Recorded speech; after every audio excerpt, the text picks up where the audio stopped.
Our public relations policy is based on attraction rather than promotion. We need always maintain personal anonymity. This is a 10:30 workshop on living the program.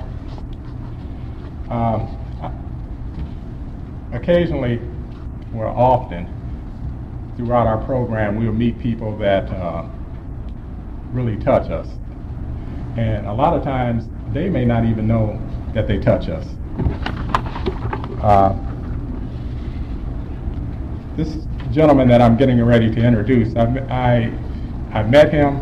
Matter of fact, he sponsored my sponsor at one time. And I really didn't think he knew me, but I'd always make it a point to go to his talks.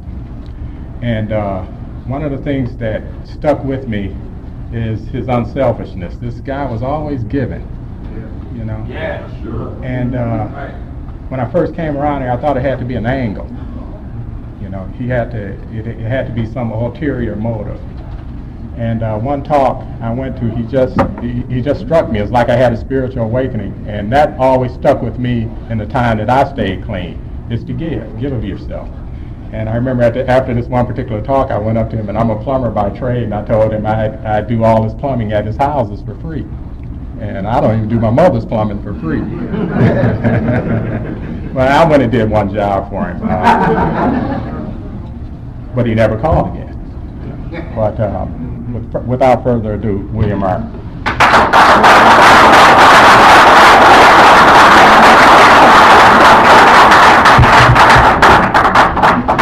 Yeah, I'd like to start my talk by thanking God for allowing me to be here, for allowing me to be alive, and to have such a beautiful experience in life after having a very traumatic, violent, insane beginning.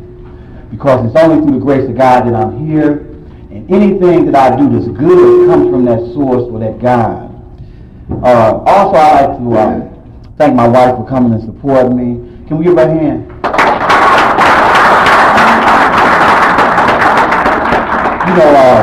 I'm going to talk about living the program, and that's part of living the program also.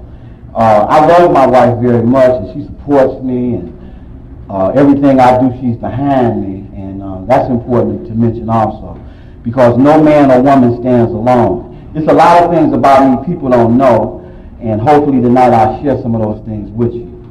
One of the reasons why I haven't shared a lot of it with certain people, because a lot of things in the meetings we need to do to stay alive, to stay focused.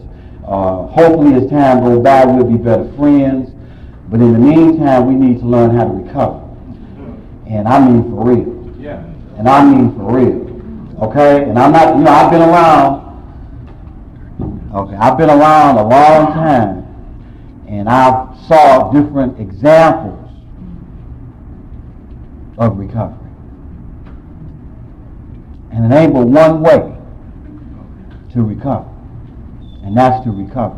And a lot of times we're not doing that. I'm not saying that to start anything, but when you talk about living the program, see, the program is powerful. The program will change your life. I believe it will, and take you anywhere you want to go. But you can't play the program, talk about the program, think about the program, learn the program, talk the program. You got to live the program. Living the program, without a doubt, has been one of the biggest challenges I ever had to face, because every day is a new day. Also, I like to take this opportunity to welcome everyone from out of town to Detroit. Hope you have a great time at the convention. I've been around for a while, and I've seen a couple conventions, and I remember when we first started thinking about having conventions, and I'm kind of proud of the addicts in Detroit for putting on what I think is a very beautiful convention. And can we give them a hand?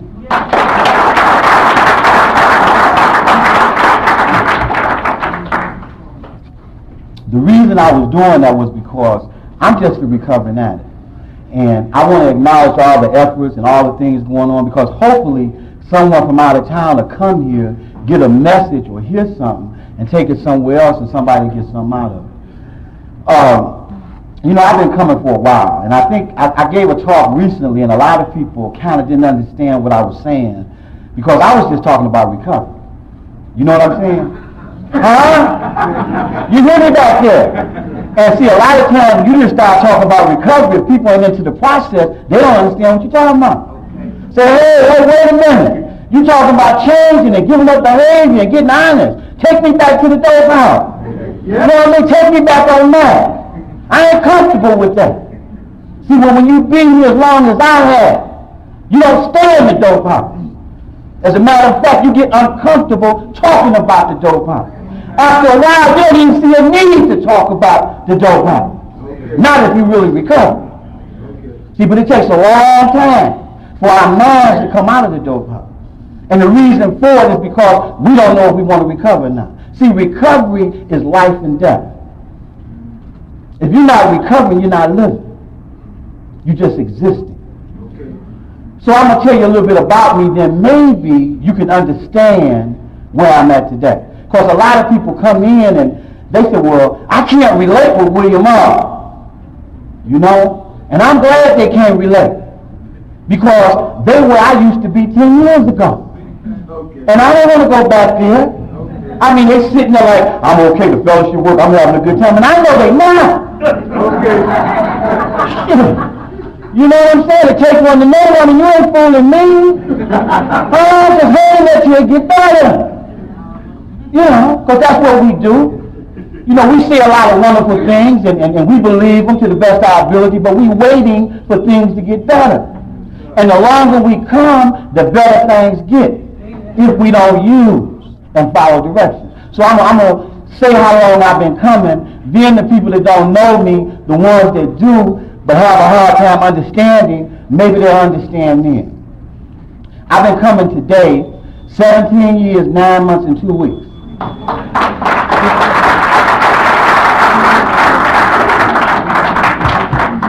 And when you talk about living the program, before I came here tonight, I was working with some guys on parole who are addicts and don't want to believe they're addicts, that's in denial. And that's something that I do that I really enjoy doing.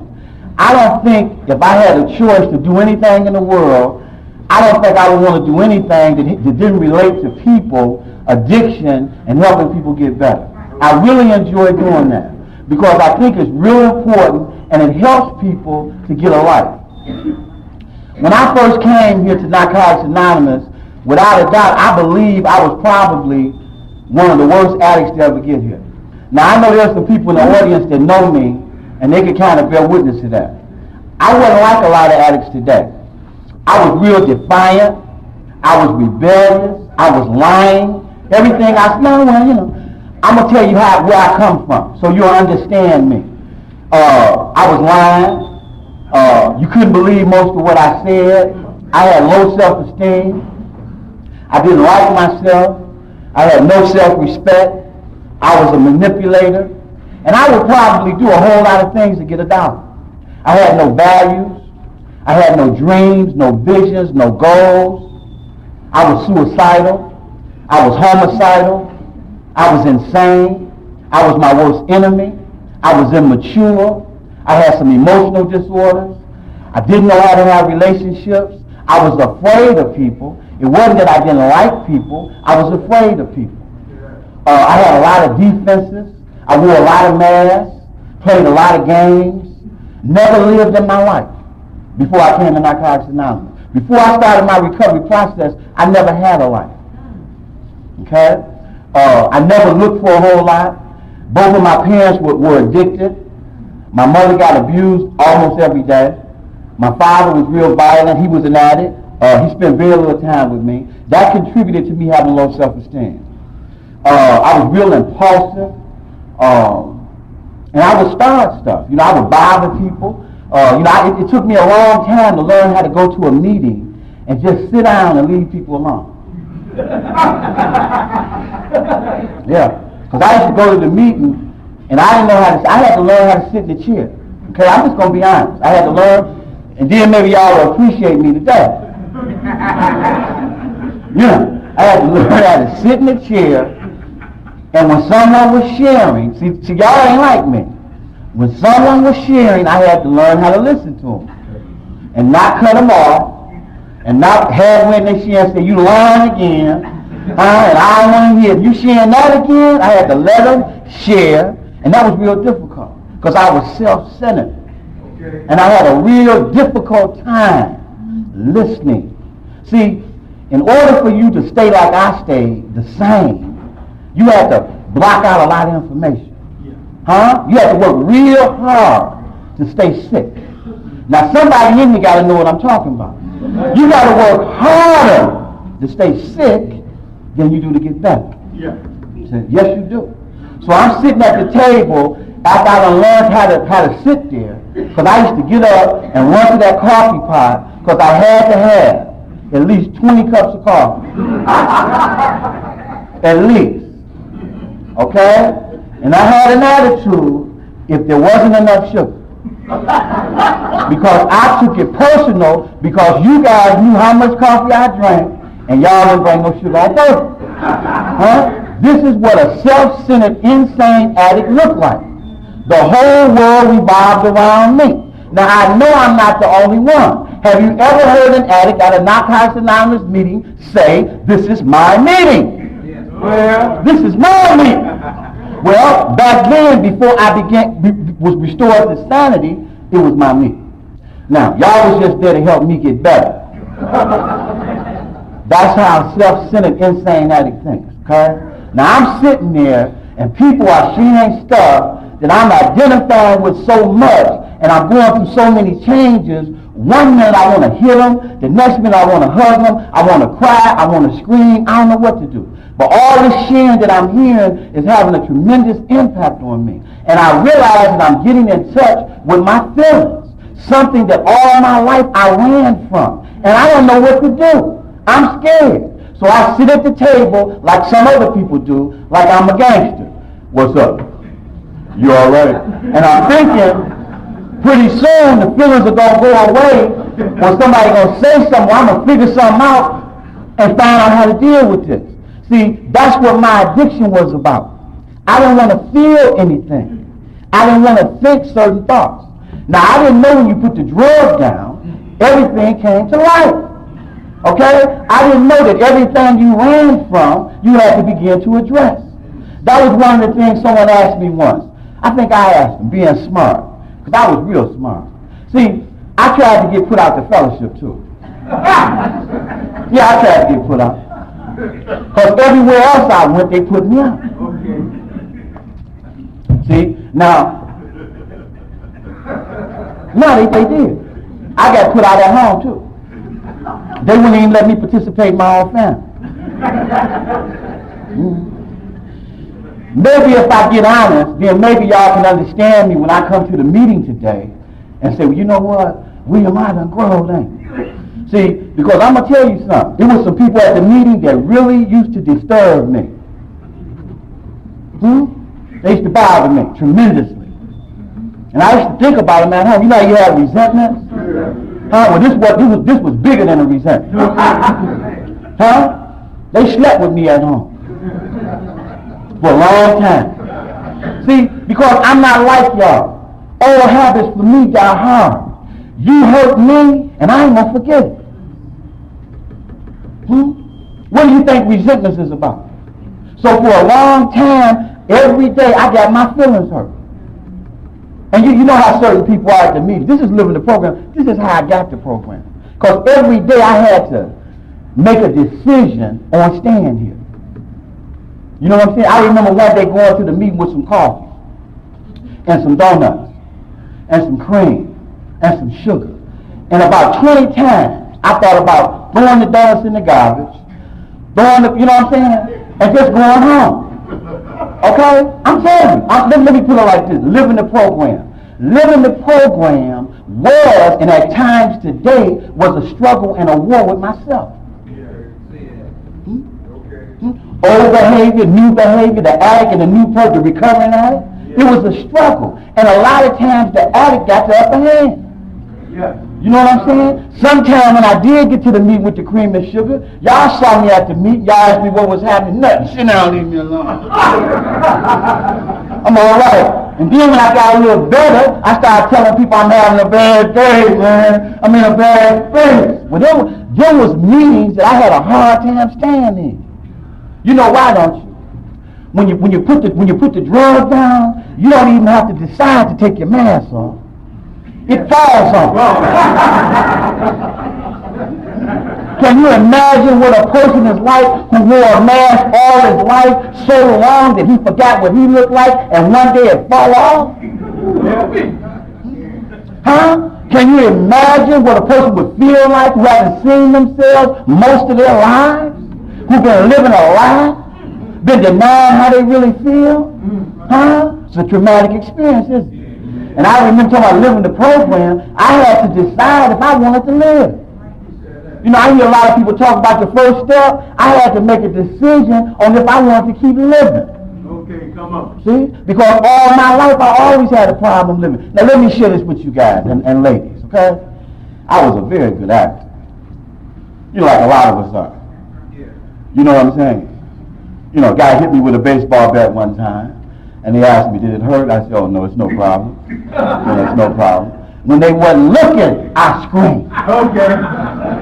See? Because I couldn't let you know how I felt because you would hurt me. I didn't trust people. But I had to begin to trust somebody, which wasn't easy.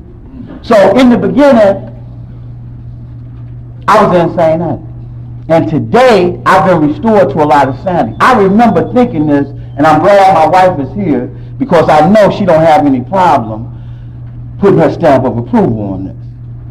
You know, it's good when your wife come with you, and yeah, it's good. It's good when your wife done worked all day, done heard about, 199 of my talks, and you got to get up, 6 o'clock in the morning, and still come. That's living the program. Yeah. That's living the program.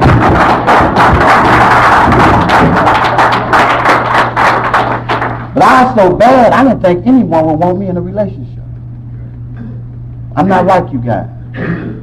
You know what I'm saying? I didn't believe I was worthy of a relationship. I used to think, now I was a good actor now.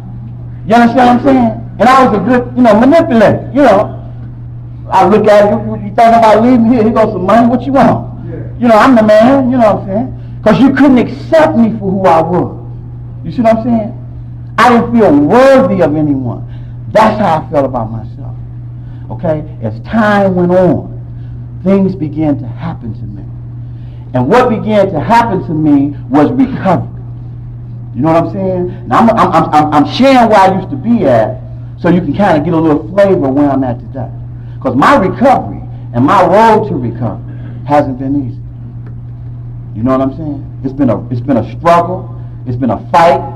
It's been a war. It's been happy. It's been joy. It's been peace. And it's been hell. You know what I'm saying? But it hasn't been easy. I didn't realize till about maybe 5 or 6 years into this process how sick I was. And I like to thank all the people here who kind of caught the tail end of some of my earlier insanity who put up with me. Because it takes a long time for an addict to realize how sick they are. Okay, see, because we rationalize everything we do. We minimize and justify and deny everything we do. So it takes a long time for the truth to show up. Yeah. You see what I'm saying? People like me can be in trouble and lie to themselves so well that they won't believe. You know what I'm saying? It's not there. You know what I'm saying? I don't have a problem. I'm going to share this about relationships. I was with about 5 or 6 women, and they kept leaving me. No. Yes, they did. For the same reason. No, I'm serious. But I didn't have a problem. It was the women. Yeah. They couldn't appreciate a man like me. Yeah. See? But as time went on, in order to have a relationship, I had to look at myself and get honest. Now, one of the first things that a person has to do to live this program, as simple as it is one of the hardest things. get honest. You know what I'm saying? Now, when I said get honest, y'all supposed to start sweating, moving on in the chairs and all kind of stuff. Get nervous. Because God knows if we get honest, what we going to say. See, my life was so messed up that there were certain things I didn't even want to remember. I remember sitting at a table and an addict sharing and putting me in touch with some stuff, and I'm trying to fight it like it didn't happen, knowing that it did. And when it was my turn to share, after he had put me in touch with some of my insanity, what it was, I had hurt somebody. But I wanted to walk around, and I wanted to be this nice guy. I didn't want to be a scandalous, rotten, dirty, low down, no. So I wanted to be this heavenly person. And this addict was sitting at the table getting honest. Ain't that something? And put me in touch with some stuff I had did 10 years ago. That I didn't even want to remember no more. See? And it hurt. See what I'm saying? I had an experience not too long ago. I'm sitting there, and all of a sudden, from nowhere, remember you hurt that man? He didn't do nothing to you. You could have killed him. You know what I'm saying? Now, being honest, I had to accept what I done. It's kind of hard, isn't it? It's kind of hard, isn't it? See, the run has to come to an end. I have to stop running. Now, what I've been running from all my life is me. My worst enemy is me. So I'm looking at all this stuff I did. Now, the beautiful part about this is all the pain and suffering and humiliation and degradation and all that stuff I suffered. That's what helped me to develop some compassion. You know what I'm saying? See, God knows what I've been through. I can't reject nobody. How can I? How can I not accept you? You know what? I remember playing a game with myself. I say, now, there's got to be an addict in here or coming. That's done something I ain't done. And I'm waiting at the door. And addicts would come in, right, looking ferocious, off John R. Mack, the projects, Lawton, Buchanan. I'm like, oh, this one of them. Look at him. Look at how he walks. Look at how he talks. This boy. And I sit there and never heard him. I say, share, man, share. And he died talking. I said, oh, that ain't nothing. He'll get everything that night. I said, it ain't nothing. I'm just trying to let you know how sick I was. I ain't found nobody in 17 years, 9 months, 2 weeks that made my toes wiggle. I want to be excited. You know what I'm saying? I want somebody to come in here and say something. I say, oh, God, I got to watch that guy. God. You know what I'm saying? I'm sitting there saying, what are you really doing? You see what I'm saying? That's how sick I was. And I remember people telling me, why you bothering me, William? Years later, it came to me. I had a death wish. Well, when you're suicidal, you got a death wish. And just because I came into recovery don't mean I stopped wanting to die. Y'all ain't with me on that, right? That's okay. See, when you don't take care of yourself right, and you know what to do, you got a death wish. God told me the other day on his way to the doctor. I said, what's wrong with you, all right? No, I ain't feeling too good. I said, well, what's wrong? Well, I know I should have been drinking water. I should have been eating my vegetables. I should have been eating fruit. I said, why ain't you doing it? He got a death wish. Smoking cigarettes, right? Oh, I shouldn't be smoking cigarettes. I know it's called, be careful. Why are you smoking? You see what I'm saying? See, when you look at the truth, now check this out. I'm in a relationship. I'm like, here the guy said he getting ready to kill him.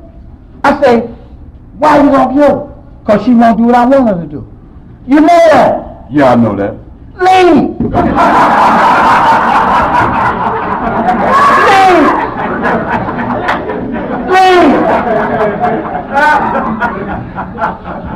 He wanted to kill her, Bobby. Leave! That's how sick we are. We're that sick. We see the truth and won't deal with it. I'm glad today I changed. You know what I'm saying? Recovery is a beautiful process. the most difficult thing about my journey is when I fight it. Huh? Yeah. You know what I mean? When you know how they say more is revealed? You know how when things start being revealed to you? You know. You know how you know? When you go to the table, you know how when you're at the table sharing? And then all of a sudden something tell you, don't share that much today. Huh? Then something tell you later, just listen today. Huh? Huh? You know to get caught. See, something is happening. Something is being revealed to you. See? But you know what we'll do, right? See, this is why recovery is so hard. Talk to a guy. Say, what's up, man? I'm having problems. And before you can tell them anything, you know what they tell you, don't you? I need to get honest. Well, why don't you? And this was me. Let me share about me. My line, see, I was a master liar. See, I could lie for 30 days and not know it.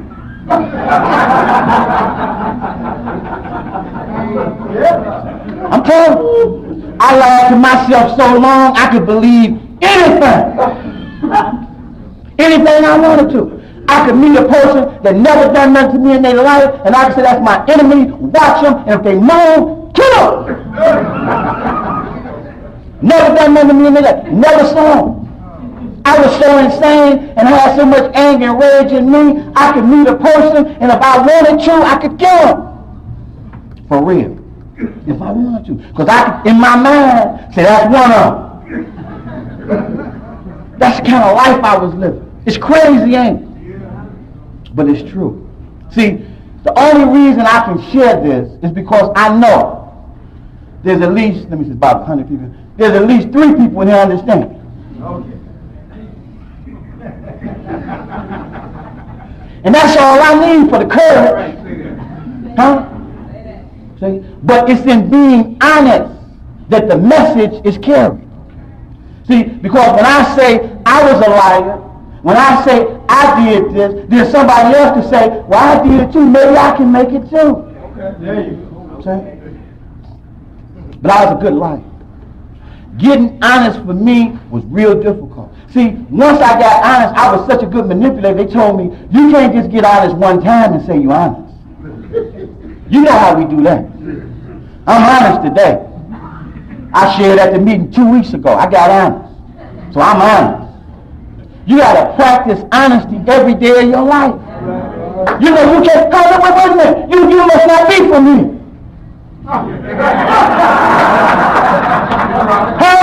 Does he feel my flavor? Where you from? Let's give him a hand, y'all. All right. I need to go to Nashville. You feel the flavor? You got to practice honest. And you know the hardest time to practice it is when you don't want to. See, you're the challenge. In order to recover, your mind has to open. I was sharing with a friend of mine recently that the mind was like a parachute.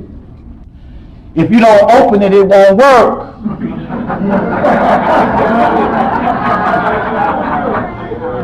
Yeah, it's real too.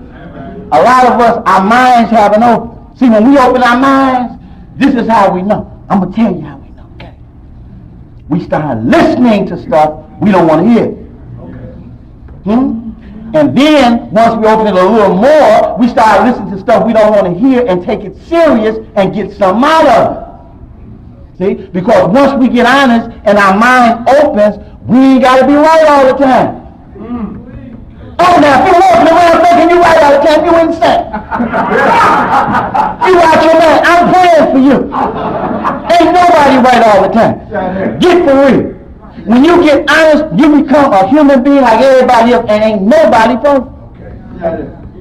See, that was one of the things kept me going too. See, when I started recovering, it wasn't because I put the program together. There's a lot of people helping me. Now, you know a person can help you even if they ain't doing as good as you. You didn't know that, did you? Yeah. Huh? You didn't know that, did you? Yeah. See, we recover at different rates in different areas. You don't have to have 17 years to help me. I don't have to have 5 years to help you. I'm here because a lot of people share some unconditional love, some courage, some hope, and some strength that I didn't have. And I don't have, my ego isn't so big today that I can't admit that. I'm here because I got a lot of help. Recovery is about help. When you start living the program, at some point, once you get honest and open-minded, you admit you need help. Yeah. Now, there are some people in here that don't need help, right? When someone is sharing their experience, strength, and hope with you to help you stay clean, you're getting help. You see what I'm saying? Some willingness. Once we get honest and open-minded, we have to become willing to change. Now, I'm not going to touch on that too much, Pete. You know what I'm saying? Because me and my wife got to get out of here. See? We going to get out of here. She brought a pose. Change is difficult. And anybody that's in the process of change, if they honest, will tell you it ain't easy. They'll tell you for 30 days I did good. But I done regressed. I done went back to my old ways. So why did you do that? Because they didn't appreciate me like they supposed to. I'll show them it's hard to do the right thing for the right reason. It ain't easy. That's why we got meetings to go to. So when our mind and our thinking gets off track, somebody can remind us of why we don't want to do it. Have you ever seen how to come to the meeting like me?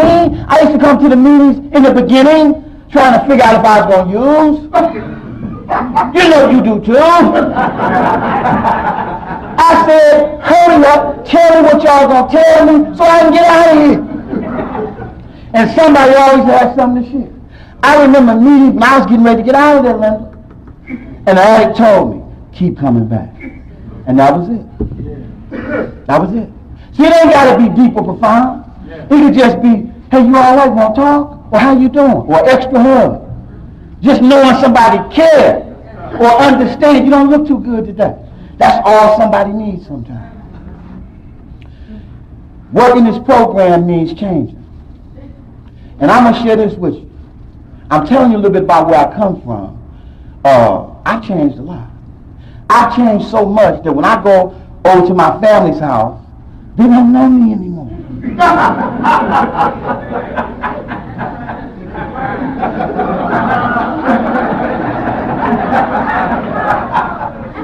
They said, what happened? What happened? I said, I'm in recovery. I'm living. See, you don't know this no more now. Ain't never like that. See, that's how much I changed. See, most of the stuff I used to do, I don't do no more. Okay. For the ones don't know what changed me. You know, all that stuff we like to do. You know the stuff at the table, we say, I'm going to get this up, I ain't going to stop this. I don't care what you say, you can share all you want to. I ain't going to stop this. I'm going to die doing this. This feels too good. Giving that up is recovery. Usually what we hold on to the most is what keeps us sick the most. You know when you say, I can't stop this. That's the core, baby. That's the core, baby.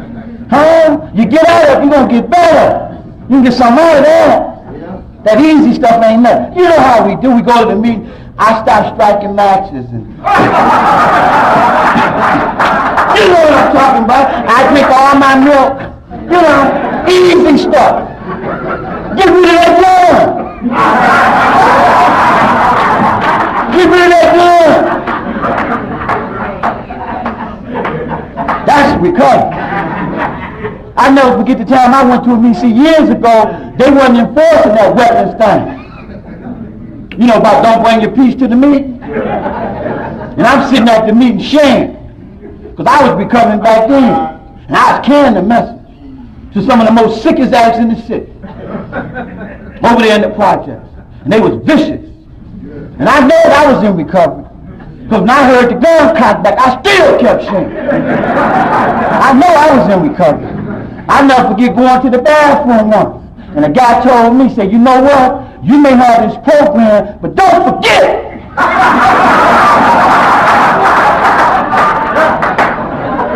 Don't forget. see what I'm saying? So I had to recover the hard way. So nothing I got was easy. But I'm going to tell you something. I ain't lost nothing I got. See, when people come up to me, I know lessons are learned hard. See, I know when you give up behavior, it ain't easy. I know your life depends on change. And I know not picking up that first drug ain't always easy. And I know life gonna challenge you, knock you down, kick you, spit you out, chew you up, and all kind of stuff. And without a real program or a real connection, you ain't gonna make it. So when people come to me, I'll tell them it's gonna be all right. You gotta get busy with some stuff. This world is not always easy. I'm gonna tell you something. On this world, I've seen a lot of people get off. Say, what? I've seen it get so bad, people say, I'm through with you, Mom.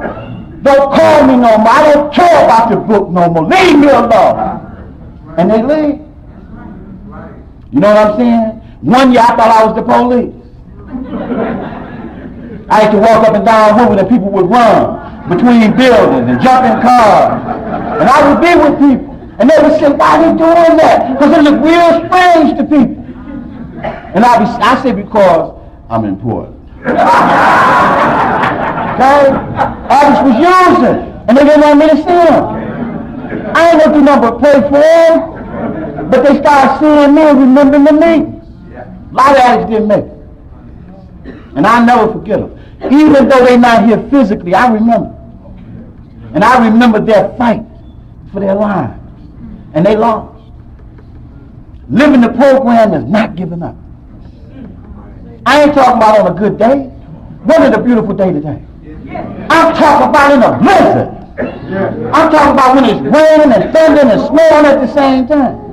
I'm talking about when you know how the days come, you like, I'm out of my mind, I don't know if I'm coming to go and stuff keep happening and what's happening, I'm gonna die, what's up? Them days. I'm talking about when you go through one of them days on Monday, Tuesday, you don't even want to get up. Get up for what? I'm just gonna stay here in the bed. Huh? When the phone rang, you put it under the bed. Huh? I don't want to hear you unplug it. People knock on your door and you act like you ain't at home. Y'all don't do that, right? The ones in here that's sitting up here like this, they do it more than anybody. Huh, yeah? They ain't fooling nobody.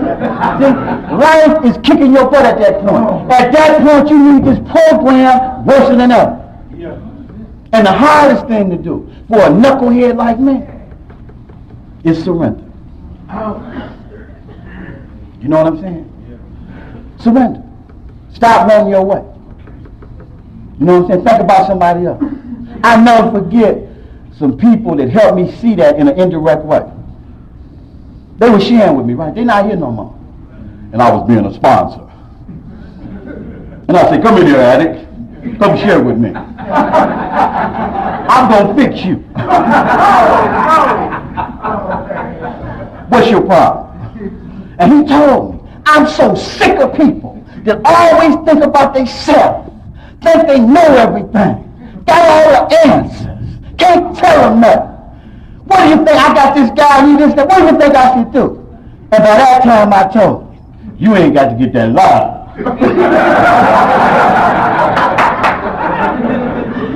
He said, well, give me some feedback. I said, look, you're getting a little too loud in here.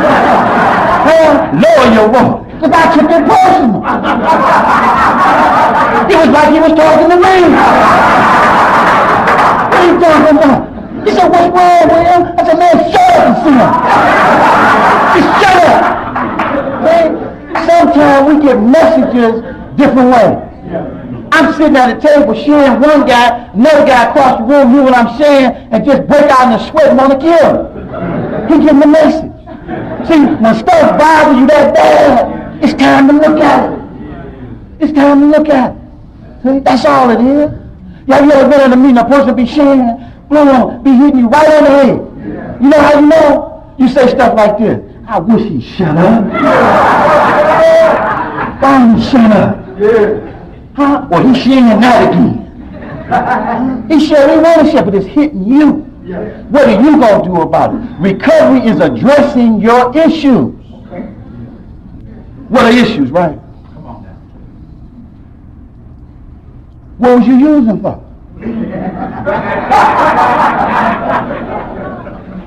Tell me you got high because you liked it. Huh? Then I'm asking you why you like it so much. Where did it take you away from?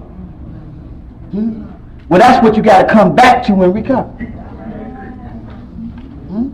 I'll never forget the day I had lied so much. I used to tell myself, give you an example. And I had people around me that supported me. I said, I'm an airplane pilot. And people would look at me in my little area, and they would say, well, we don't know. I said, well, I got $50, and I'm an airplane pilot. They say, you sure are. Where did you fly it yesterday, William? Because we was going to get high. So when people reinforce your lies, they get strong. I mean, you believe it. You believe it.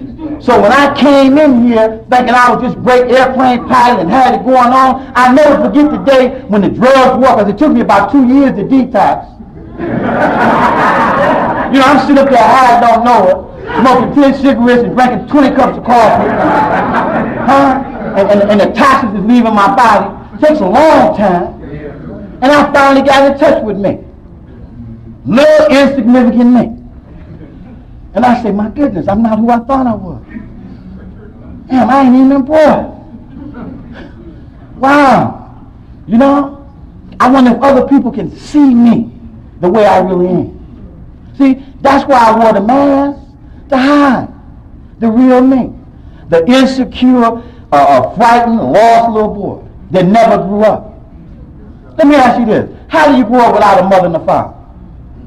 How do you grow up without a family? How do you grow up in an environment where everybody's getting high and violence and money is the higher power? And drugs. You don't grow up. And let me share this for the high echelon addict. When you see me out of me, I am deeper than just drugs. That ain't the only thing I'm recovering from. I'm recovering from some emotional stuff. So when you see me all angry sometime and twisted, leave me alone. Let me recover. People say he ain't supposed to act like that. Why not? Okay. If they put you in a closet and beat you every day, what would you act like? We don't know what people been. We don't know what happened to them. Any addict can recover. Don't be judgmental. Don't say, huh? Shit. You know, we all act like we cool in here, but we got all kind of people in here. You know what I'm saying? We represent a whole lot of stuff in here. We've been through a lot. And if anybody gonna understand, it should be another addict. There's things and they happen to other people, ain't happen to you. And when you get out of your self-centeredness, you'll understand that. See, one of the things that I had a hard time with in my recovery, and it's part of living this program, and I want to get to that later, but I guess I'll put it out now. Self-acceptance. You're nobody until you think you are. I don't care what you do. I don't care what you get, where you go, what you wear, how much money you got, until you accept you exactly as you are. You ain't recovering. Now, some people say, well, I can't accept myself right now. That's going to take some time. You lying. If you want to right now, you can accept yourself. If you're a chicken thief, just say, I'm a chicken thief, and that's just what I am.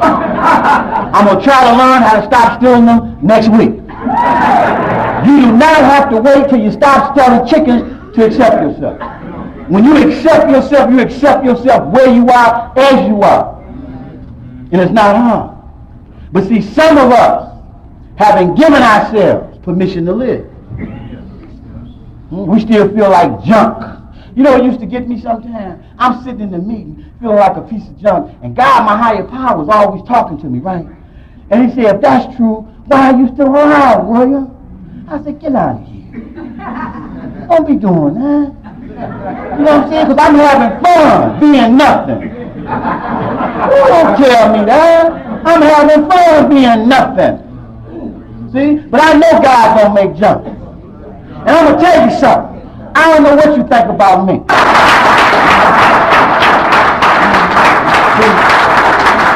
I was trying to get a higher power one day, and I was trying to figure out what a higher power was. And the addict told me one day, say, whatever's keeping you alive, William. I said, okay, shit. Yeah, but it's true. In my addiction, I'm going to be honest, at one point, I gave up. You saw the guy in the bank last week, right? I've been like that before. You know, police said, come on out of there. We got you surrounded. Tell your mama to come out. Huh? Come on in and get me. That was my way of dying. I felt hopeless, useless, and worthless. They wouldn't shoot me in the street. I was tired of hurting, getting up doing the same thing again. Over and over. It didn't matter how much money we had, it was going the same way. Yeah. Fast. Yeah. When you take stuff, it goes fast. You don't enjoy it. And I knew I was in this cycle, and I couldn't get out. And I was tired. And one day at a time, through a power greater than myself, I came here. But I was tired. I remember I used to wait till it rained to cry. Because I was around a bunch of dogs over there on the west side. They used to wait. You ain't hurting, is you? You're looking for weakness, Nashville. No, I ain't hurt. I'm all right. You better not hurt. Huh? I remember my active addiction getting high, and I would go up to people and try to tell them how I felt. And they said, get out of here with that weak stuff. I was reaching out then. I said, ain't y'all tired of what we doing? Shut up, William. No, we don't want to hear that no more. Sit down and shut up. He breaking out again. See, but I was tired, see? And I didn't know how to get out. When I came to this program, this fellowship, another hard thing for me to do was listen. I would say this. If I wanted to gauge my recovery, I would gauge it, one of the ways would be on how well I listen. See, if I go to a meeting and don't listen, then I'm not recovering. See, if I'm not listening, I'm self-centered. See, and I'm blocking you out. Oh, yeah. So I can't do that. In order to recover, I got to have this interaction with you. Now, based on how much I'm listening and what I do with what I get and hear determines where I'm at. Look, I go to a meeting, right? Stay 2 hours, right? 100 addicts there, right? I don't hear nothing, don't do nothing, just walk in, walk out. Where's the experience at? I'm supposed to go there, somebody should say something, I should hear something that's going to impact me and put something on my mind. Huh? Leroy said when he got ready to do that, he did this, I should get something. What am I getting out of the meeting? Charles? What? I'm just there, right? A lot of times when I came in the beginning, I used to love to hear the readings. They gave me direction. They gave the meeting focus and purpose. You know what I'm saying? And I used to love to see how they read it. You know what I'm saying? I love that. As time went on, before I got a little better, I didn't want to hear no more. You know what I'm saying? Come on with it. See? Being in recovery. I'm talking about living the program. Everybody may not be living the program. If you ain't living the program, you're stepping on your own toe. Not me. You get out of here. Not me. Bring me your birth baby. Not me. That's all that is. All that is this. I don't want to change. I don't want to be the problem. So I'm going to make you the problem. That don't work no more. See, for years I was other people's problems. For years. Let me tell you about the recovery process. In the recovery process, there are other addicts more advanced than you. I know that's hard for you to understand. There are some addicts that's been there, done that, and moved on. And when they see you come in with them little problems you got, they're going to give you some unconditional love. See, but when someone confronts your little pile of marbles, you're going to say, ouch, leave me alone. Look, one of the things that addicts do, I know addicts, before they get the lesson, they get mad. Huh? Don't tell me what to do. Work your own program. I didn't ask you for nothing. What you looking at me for? See, that's right. We fight change. Why do you think it takes so long to change? If we stop fighting it, we'll change. We'll get there quicker. But a lot of us are not comfortable with change. And being in recovery, that's what recovery is about. Giving up old behavior. Old ways of thinking. I remember once sitting at a table, trying to be real clever, and some people told me, say, you need to pray, William, Mom. I said, yeah, you're right. See, if you prayed, you wouldn't worry. Because I always talked about problems. If you prayed, you wouldn't worry. And if you're going to worry, don't pray. So what that taught me was get on your knees, William. Ask for help from whatever it is that's keeping you alive. Then get up, William, and believe what you asked for you got, and go out and live.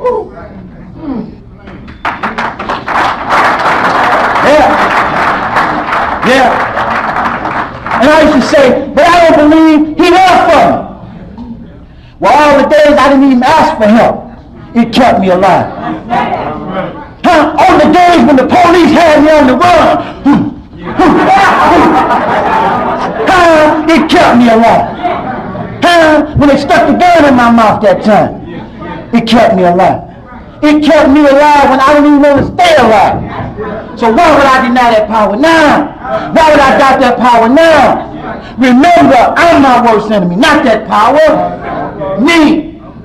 See, living the program. Taking responsibility for your addiction. Come on now. How am I ever going to be a productive, responsible member of society if I don't take responsibility? It's an honor. It's a privilege to be able to right a wrong, to be able to go back and make amends, to be able to straighten some stuff out, to be able to start over again. I'm glad. Yeah.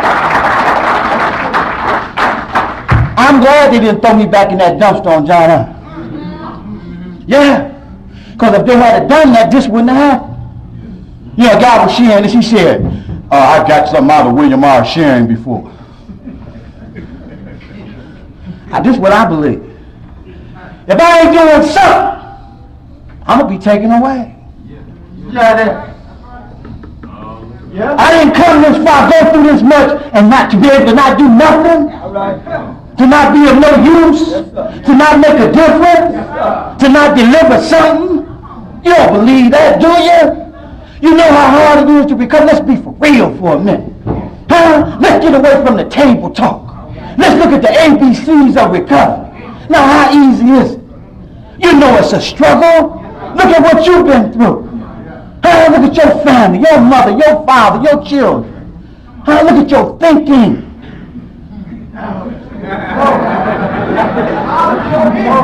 Yeah. And to still be here, like a guy said, well, why should I listen to you? An addict stay clean one day, know something. And every day they get, they know a little bit more. I remember telling some addicts a long time ago, what you know? I said, I know enough to walk away.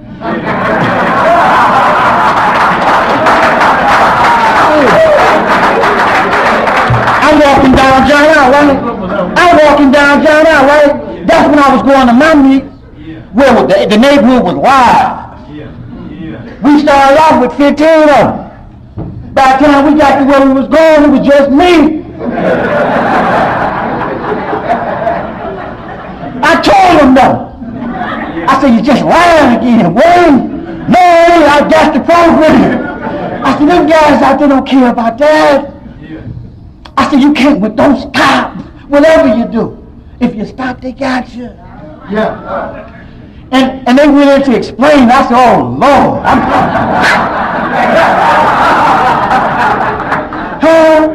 No one has to use ever again. Next thing I know, I saw him going in the door round. I'm gone. See, that was wisdom.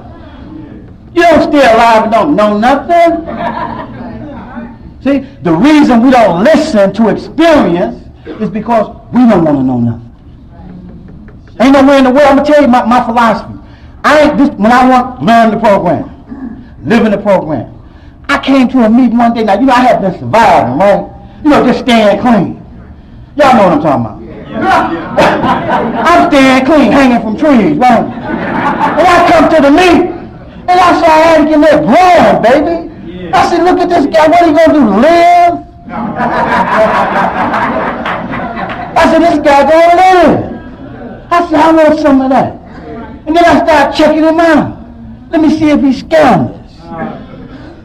I said, you mean to tell me we can change like that? There's nowhere in the world I'm going to let you guys live and have a beautiful life and you're just as scandalous as I was without doing it.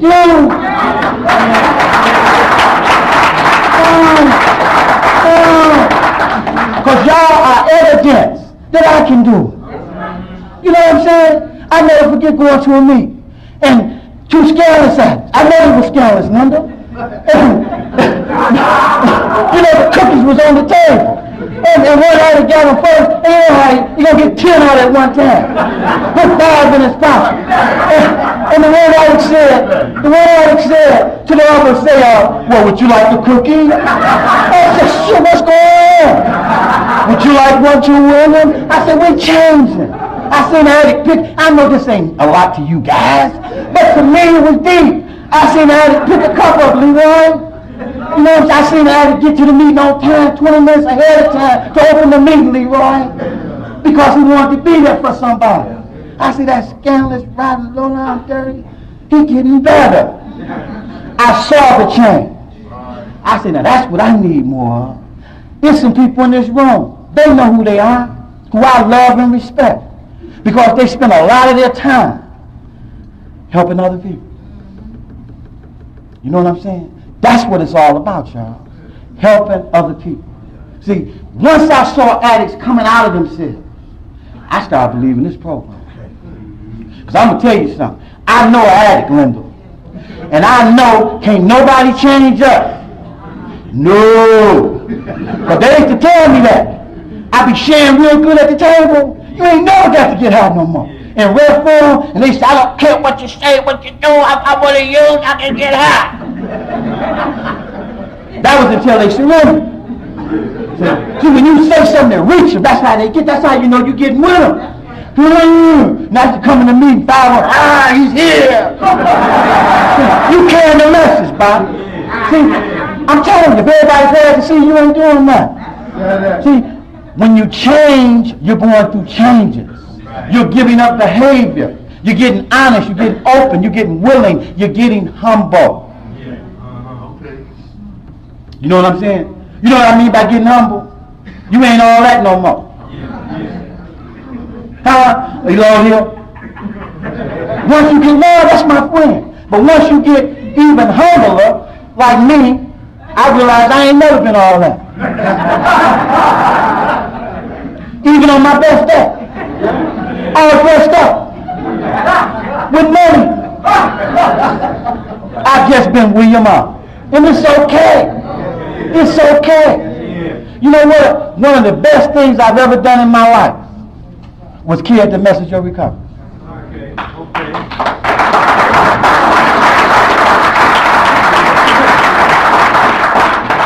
I remember a time I was so off into my program. You know what my family used to tell me? Because I would go to the meetings on holidays. Christmas, Easter, Thanksgiving. You know what I'm saying? What you trying to do? Save the world! Well, it's going to be some marriage today, and they're going to want to use, and, you know, I got a little program, I need to share it with them. You see what I'm saying? I was putting my recovery first. But also, back then, I needed the meeting too. See, I had to learn how to stay humble. See, at first, I didn't know nothing about being a husband or a father. I had to learn that. One thing I like to suggest to all the men here, okay? I'm not trying to start.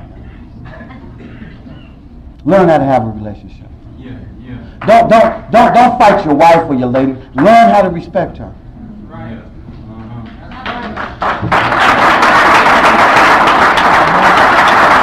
You know why I love my wife so much?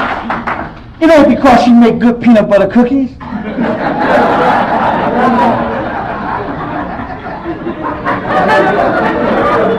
Baby, they good. Better than the bakery. But it's because she put up with me.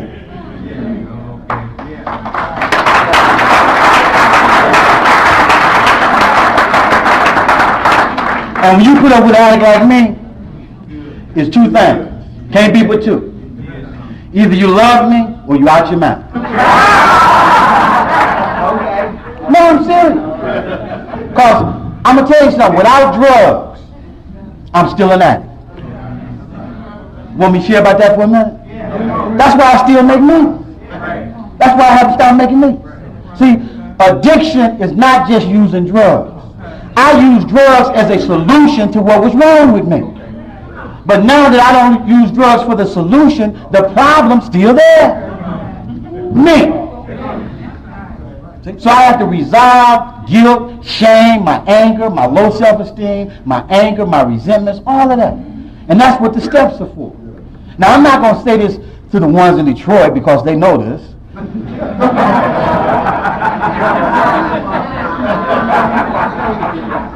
Recovery is a day-at-a-time process, but it's also a lifetime process. No matter how good you do, no matter where your program is at, you can go into a meeting, the whole meeting, oh, you got it going, oh, you still got to recover. Today is just another day. Every day I've got up for 17 years, 9 months, and 2 weeks, I've always found something to work on. As a matter of fact, I found several things. Because let me tell you why you ain't got nothing to work on. Only a little bit. You ain't getting none. Now, when you don't want to deal, they ask you what's wrong with you. Well, I just got this little problem on the job. You know, my car keep breaking down. You know, that's about it. I ain't gonna use it though. Yeah, I'm gonna keep coming. Yeah, how you doing? Well, anybody that's thinking no, he ain't. See, because there wasn't nothing wrong with him when he heard me share mine, he got left. He said, man, I'm in the wrong place. That man's sick, but he's sick there listening, got something out of him. He's sick too. The longer you stay here, the more honest you get. It takes time to get honest. Every time you get honest about something, you got to deal with it. Look at the program. On our way down, right? 15 minutes to go. Having one woman and one man.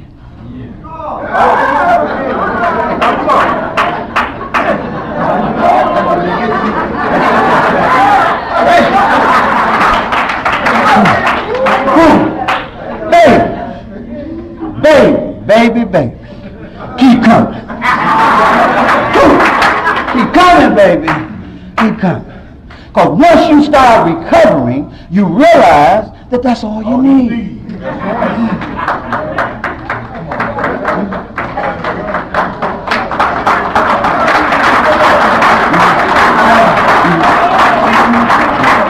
What are you, I can ask this in my talk, what are you looking for?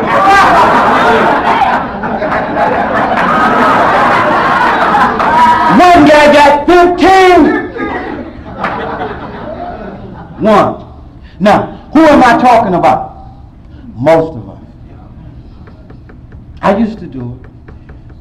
The reason that I'm not, and I'm not going to say the word about it, because you used to say it all the time before you got better. But the reason I'm not or you're today, because I've changed. That's why I can sit here today and listen to other people say that they run in the street with 3, 4 women, 5, 6 men, and not judge them. And tell them, keep coming and don't use. And one day, you'll come to grips with that because I've been through it. Ain't nothing any addict in here could do if you're in here, will you wait till the workshop is over and get with me? That I haven't done. I can't judge anybody, but what I'm saying is this, my life has got better. Yes. I was a crook, Pete, I wasn't no good, but one day at a time, over 17 years, 9 months, 2 weeks, Pete, I got a little better. I ain't perfect, but I'm better. And the reason I know I ain't perfect, because my friends ain't perfect. And it's okay. But when you're talking about living the program, you're talking about giving up anything that ain't good for you. Now, we can talk about playing the program, but when you live the program, anything that disagrees with you, you let it go. You don't have to wrestle with it. Every time I go around Paul, I get a resentment. Stop going. Leave Paul alone. Find somebody else. Life is too short to make the same mistakes over and over again. Save some time to live. Use that time to live your life. How you know when you're living, right? I heard Curtis Mayfield say, whatever you're doing when you're feeling free, do that. See, here's some things I would do for nothing. I love people because I realize the value of people. I don't place anything before people. My family know this about me, and I feel good about this.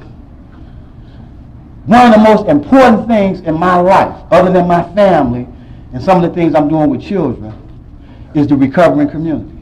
When you look at my life for the last 18 years, this is what most of my life has been to. Living this program ain't something you do one day. See, you have to live it every day, not one day. Now, a lot of people that don't know me, the reason that I'm talking the way I'm talking is because for 17 long years, 9 months and 2 weeks, I've been monitored, man.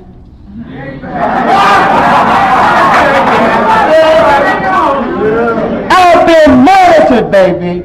I'm standing on a street corner one day, and 10 cars, you know how the police bust you when you're selling dope? Oh, throw your hands up, don't move, searching. What you doing on the corner with your mom? I'm waiting on the light to change.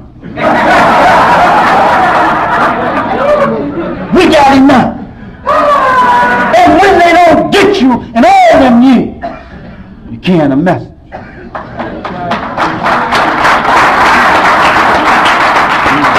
Now a lot of y'all might say, oh, William R., so now it makes you somebody. No, it don't.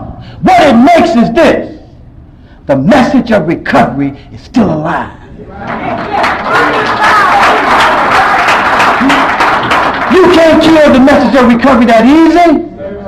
The reason they were trying to catch me doing something because they wanted to discredit this program. Not William R.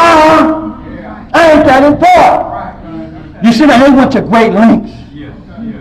The phone was tapped. In the garbage. Following the kids to school. But we weathered the storm.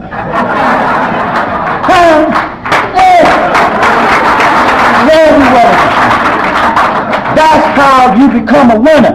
You don't become a winner because don't nothing happen to you. You become a winner because you stand up to the challenge. You get knocked down, but you get up. You get knocked down, but you get back up. That makes you a winner. See, I didn't know all that stuff I was going through was developing me. I didn't know that. See, I didn't know you talk it first, then you got to walk it. I didn't know you could talk it good, but not be able to walk it good. I didn't know that. I thought you could just say it and that was it. Ain't like that. See, living this program is being true to yourself. Finding something that you want to do with your life. Once you get clean. Once you get some manageability. What do you want to do with your life? Getting you a dream and a vision. And going for it. I done had about 7 or 8. Did those, I'm getting me some more. See? That's the whole bottom line to recovery. Don't let nobody fool you. When you find yourself living a productive, meaningful, responsible life with dignity, and you like yourself and you happy, you're recovering.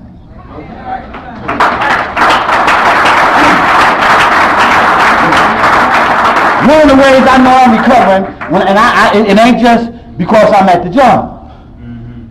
People say, hi, Mr. Robinson. I remember when they first did that, I looked around.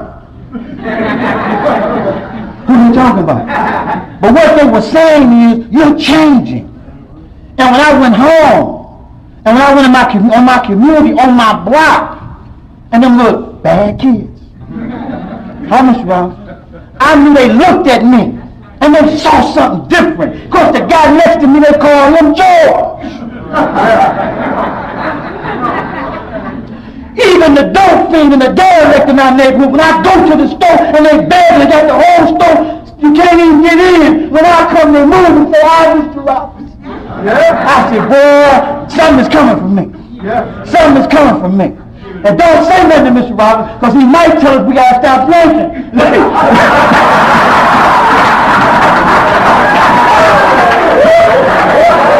What is going on in there, man? Say, we ain't going to do that. He said, you don't know that guy. Let him go. Let him go. Say, well, why would he do that? Because he think he's helping us, man. Yeah. Oh, start him, man. Let it go. See, because I believe this stuff now. I believe, you can't do this long and don't believe it. I believe this stuff now. I believe this now. There's people not even here no more. They thought I was going to go first. Yes, they did.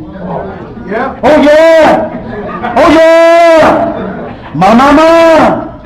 I went to funerals and people looked at me like you still alive. I said, well, what am I going to do? He woke me up.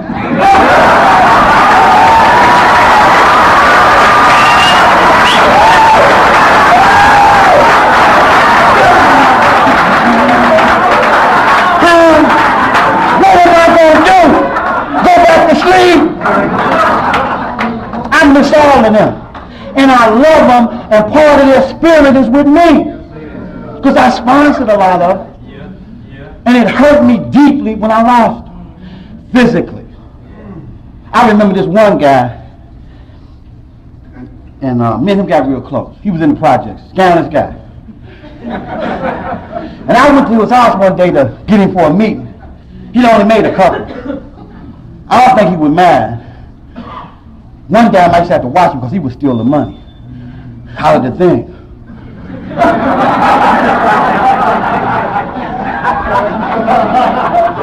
So I told him I was going to let him go back to the meeting, but leave the basket alone. He was scamming. He was a rotten guy. And I went to his house, knocked on the door, and he not even looked like he was selling dope. And then he let me, he was like, what you want? I said, we going to the meeting. And he said, what meeting, man? So we eventually went to the meeting. It took him about 40 minutes to get ready. And I waited. And I remember, though, we got real close. The reason we got close was this. I never judged him. All right. In other words, whatever he done was what he did. Right. But when he needed a friend or someone to talk to, I was there. Okay. Who am I to judge him? What he done yesterday, I did last year. So who am I to judge him? If I'm getting honest. But the point I want to make is this. I don't know if y'all know this about me, but I used to be a gangster.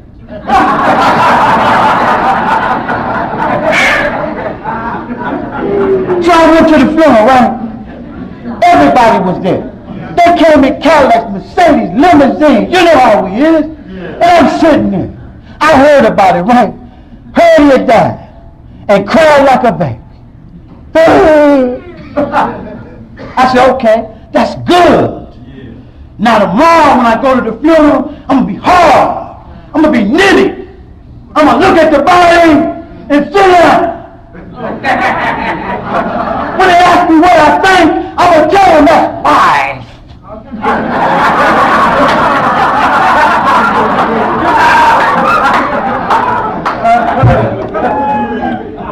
The lady called. They wanted to get some food for him, right? And that's what they told me. I ain't going to tell you who it was because they didn't mean no harm. They say since he was your friend, you bring the whole turkey.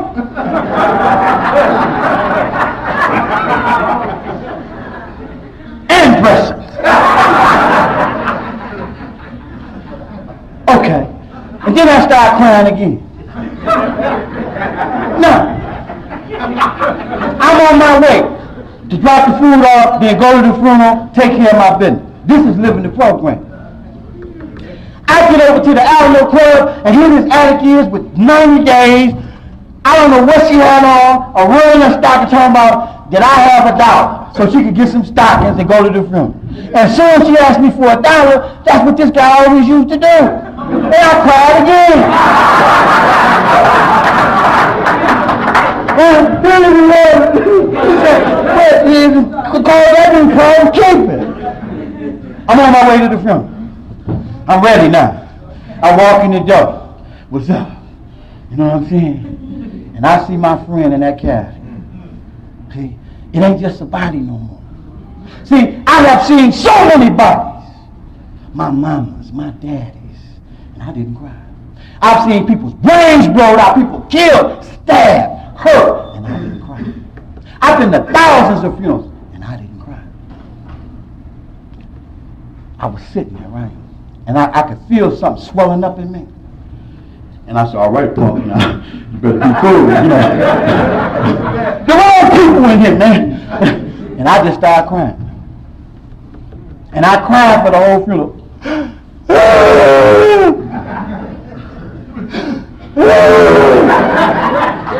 20 women gave me napkins. And they told me the second time, they said, shut up.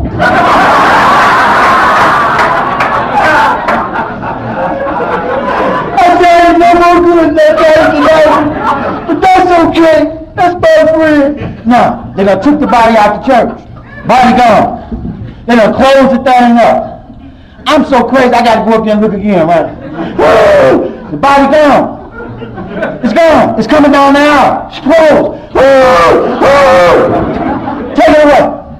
I'm still crying. Woo! Woo! Man. So,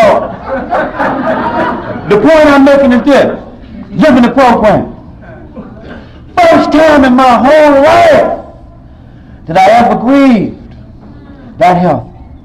First time in my whole life that someone died that meant something to me, that I let my feelings show. And for all my friends in the higher echelon and everybody that was somebody, I said, I don't care what you think about me. That's my friend. I don't care. You be tough. That's my friend, and I love them, and I'm going to miss them and forget you.